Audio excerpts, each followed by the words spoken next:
Secretary of State Marco Rubio says progress has been made in talks between Iran and Oman to partially reopen the Strait of Hormuz. In an interview with Fox News, President Trump reiterated that the strait would open, quote, very soon, or the U.S. would strike Iran. The comments come as Yemen's Houthis declared they would escalate attacks in the Red Sea because Saudi Arabia is diverting its oil tankers there. Meanwhile, CBS News confirms that the U.S. has used nearly all of its global stockpile of long-range precision missiles during the war with Iran. Now, that is according to two sources with direct knowledge of the matter. For more on this, let's bring in CBS News Chief White House correspondent Nancy Cordes. Nancy, what do we know about the quote-unquote progress that's been made between Iran and Oman over the Strait of Hormuz? Adriana, what we're hearing from the region this morning is that Iran and Oman are indeed very close to a deal. In fact, we're told that the broad terms of this deal to reopen the Strait of Hormuz have already been agreed to, and that an announcement could be made in the coming days.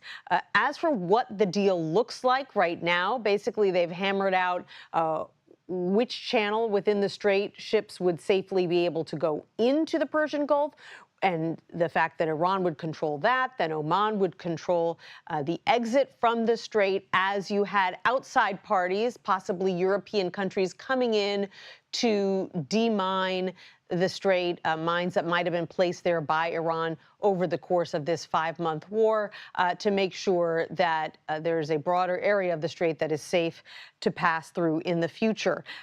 Interestingly, what we're being told right now is that there would be no service fee, no toll to go through the strait. That is something that was very important to the United States, but other reports had indicated that perhaps the Iranians were trying to impose a new service fee, basically giving Iran more control over the strait than it had before the war.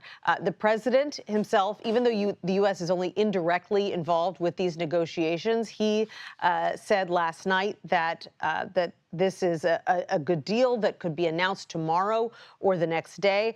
And he said if they back out again, meaning Iran, they're going to get hit really hard. Nancy, as you know, CBS News previously reported that the U.S. has dwindling stockpiles of weapons, specifically long-range weapons, standoff weapons. I spoke to Aaron McLean earlier on CBS Mornings about that. And we understand that some of these weapons are virtually used up. I know the Defense Secretary has taken umbrage to reporters' questions about it, but it is a serious issue. What can you tell us? Yeah, he took to social media again last night to insist that these reports are not correct.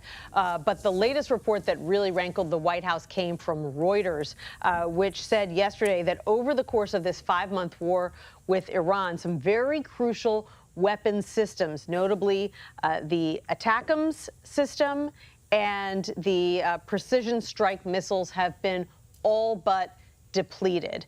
The White House is pushing back strenuously. In fact, the president himself put out a statement saying, we have far more munitions than anyone in the world. But as you pointed out, Vlad, CBS News has confirmed this reporting. CBS News has reported in the past that there was concern at the Pentagon about how quickly certain weapons stockpiles were being drawn down. And it does appear that this message has made it to the White House and could potentially be impacting President Trump's decisions as he tries to determine whether to continue major attacks on Iran or whether to pull back based on the weapons that he has available. All right. Nancy Cordes reporting for us from Washington. Nancy, we appreciate you.